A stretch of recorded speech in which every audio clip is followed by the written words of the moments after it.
At one time, Star Trek games were very hit and miss, but by the beginning of the new millennium, the quality began to take a notable shift for the better.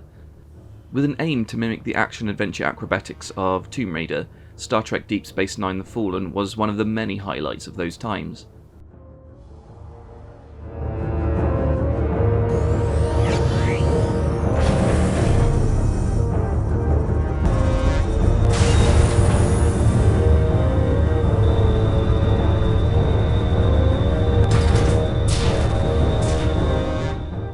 The story is that this crew of peacekeepers, helmed by Captain Sisko, have caught wind of a trio of ancient artifacts that, when combined, have the power to destroy worlds. Known as the Three Lost Orbs of the Parwraiths, they are the relics of a cult-like religion worshipped by the Bajoran, who have since split into two warring sects. Not only have the orbs' whereabouts sparked the interest of the more violent side of the religion, but a number of other factions have joined the race too. These include the famous Star Trek adversaries such as the Cardassians and the Dominion, as well as a previously unknown alien race called the Grigari. Benjamin, bad news about our alien friends. Their exoskeletons are incredibly tough, and they have shielding. Try scanning them and adjusting your phaser's modulation to match their shield frequency. But my advice is to avoid confrontation if possible. Thanks, old man. I'll stay out of trouble. Sisko out. There are 3 narratives to play through, each one starring a different character. Captain Benjamin Sisko begins the adventure by mitigating the deadly consequences of the Grigari's hunt for the orbs, before heading off in pursuit of the remaining ones. All the while, Major Kira Nerys helps the more peaceful Bajoran by protecting their monastery. Lieutenant Commander Worf, on the other hand, is tasked with repairing the starship's engines, before diving headfirst into a Cardassian-held mining planet. All 3 follow a different fork of the narrative, and even though they intertwine occasionally, all are commendably worthwhile. As Sisko, we start his campaign by rescuing the survivors from a damaged Bajoran starship named Kael Tul. Doctor, I've located a survivor. Pattern enhancer placed and activated. The vicious Grigari have targeted the ship in order to steal one of the orbs that were in their possession. Most of Sisko's stages tend to exist in a maze of locked doors and keycards, and this beginning level gives you a taste of what is to come. As well as hunting the different keycards, you are also tasked with pinning pattern enhancers on survivors, so they can be safely beamed out. The result is that his levels tend to be something of a treasure hunt, with a lot of time spent backtracking through the large environments.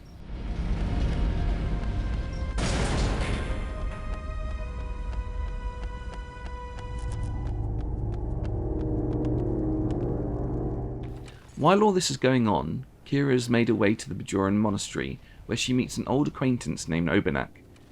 He has become the controversial leader of the Parwraiths, having an alternative take on the religion. He has therefore earned the ire of the Karl Tan, the Bajoran military who have infiltrated his temple. This is where Kira comes in, playing the hero, shooting all of the military that comes in her way. Despite this, her stages tend to focus more on puzzles and navigating platforms, so it's not long before you'll be scrambling across the temple grounds hunting artifacts.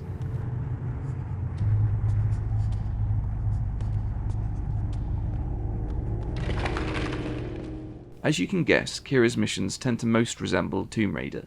Locked doors may often require puzzles to open instead of keys, and there will be the occasional leaps of faith and scrambling across ledges. This is especially felt in the Dorado Temple level.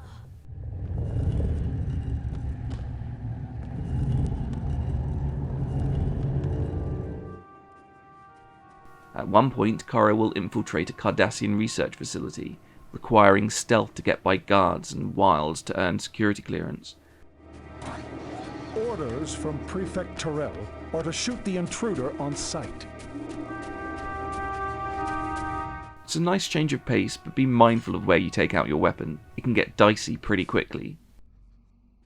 Worf plays a lot differently to these other two. His primary weapon is not your standard phaser, but his trusty Batleth. This is a Klingon blade of war and requires you to get close to enemies for hand-to-hand combat, and it's actually quite satisfying to control. His first mission outside of Deep Space Nine itself takes place on the Dorado Mines, a dilapidated location filled with crumbling rocks and lava pits. Dax to Worf. The auxiliary shaft is located at the far side of the canyon. You'll need to cut through the base to reach the objective. Major Kira has already opened the exterior gates. Some of the areas in this location really show off the power of the Unreal Tournament engine, with some nice lighting effects and commendably far draw distance. Developed by the collective of Buffy the Vampire Slayer and Men in Black the Game fame, this third-person action adventure pushed that engine to great effect. While a little blocky and wonky in places, especially by today's standards, the visuals really were something to behold back in 2000. At its highest official resolution, which is how I played it and what you're seeing here, it looks crisp and clean, but there is a modern patch that can increase it to any setting you desire, including widescreen. Be warned though that while the in-game HUD is perfectly fine, the menu will be a little cut off. It doesn't affect gameplay though. As you can expect with the Unreal Tournament engine, the controls use the modern mouse and keyboard setup. You get decent accuracy during action and gunplay, but the sensitivity of the mouse can often be a hindrance when platforming. Jumps are hard to gauge, and it can be a struggle just to stay on a ledge, let alone walk along it. Thankfully, exploration isn't usually done by mountain climbing or potholing, but by finding hidden doors, passageways and cubbyholes using your tricorder. When in hand, the tricorder acts as a map or radar of your location.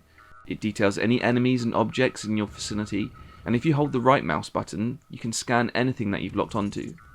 This element is heavily featured in the game, with some shielded doors and enemies vibrating with a certain frequency. Program this into your phaser, and you can shoot past the shield, damaging the enemy or disabling the shield to let you pass. It's an interesting mechanic, but when a lot of different enemies pile up on you, each with their own frequency, it can get cumbersome and annoying. Thankfully, only one enemy type requires this. Beyond weapons and scanners, you'll also have a flashlight and a communicator. You can call your crew back on the base who will offer you clues, plot details, or other assistance. Worf, years of excessive geothermic tapping have left the entire moon plagued by severe seismic activity. Be careful. Tremors could cause the mine shafts to cave in. Acknowledged. Warp out. If your tricorder shows that you're in the middle of a blue fog, health and ammo can be beamed freely to your location. Bashir, beam down medical supplies to this location. Stand by, Captain. Energizing now. Acknowledged. Cisco out. You can find such items in the game, often in breakable boxes, but they are still few and far between. Even though I'd say Tomb Raider was a heavy influence, The Fallen isn't as acrobatic as that classic. The training level may give you the impression that it is, but moments where you're required to shimmy across an edge or make huge leaps are not that frequent. Most of the game is focused on combat. While in sniper mode, the rifle fires extremely powerful, yet relatively silent bolts of phased energy. You have your trusty phaser, which will quickly run out of juice before it needs recharging, along with a number of additional weapons that simulate shotguns, mines, or rocket launchers. In between missions, you'll get to explore Deep Space Nine itself. It's been shrunken down a little, but all of the familiar locales are there. Sadly, not all of the cast return to voice their polygonal counterparts. Cisco is played by Kevin Richardson instead of Avery Brooks, and you may know him as Goro in the Mortal Kombat movie. But Nana Visitor and Michael Dorn both return as Kira and Worf respectively. When Star Trek Deep Space Nine The Fallen excels, it really excels. The plot and level design converge admirably, and no level feels like filler, even though each campaign recycles locations if not level design. The result is a compelling game, well, 3 really, and one of the best Star Trek games out there. I highly recommend it.